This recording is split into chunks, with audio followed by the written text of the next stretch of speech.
Hello there and welcome. In today's lesson, I'll talk about a big problem that you might encounter when starting your eBay business, especially with PayPal.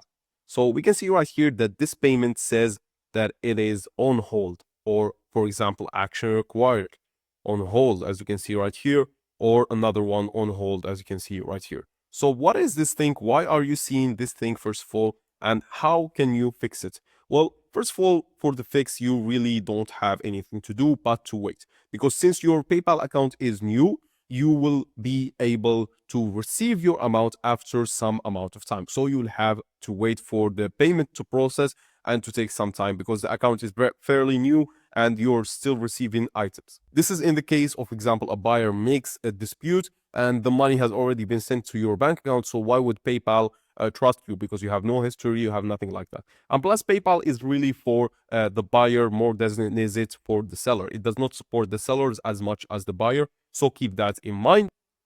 That's why I really suggest Pioneer or the managed payment system, which will be much better for you. So right here, as you can see in this case, it says that the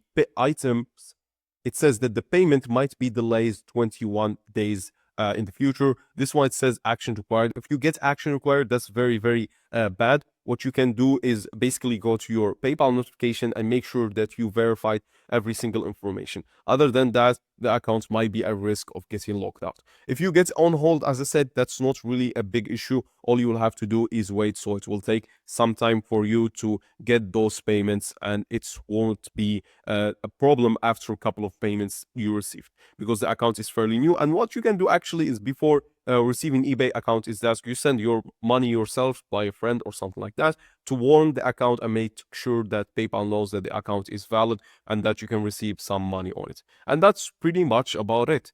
Payments can get on hold. That's really not something you can do anything about. As I said, maybe warn the account by sending some money or something like that. But that's pretty much the whole consensus with PayPal. Thanks a lot for watching. I will see you in the next one.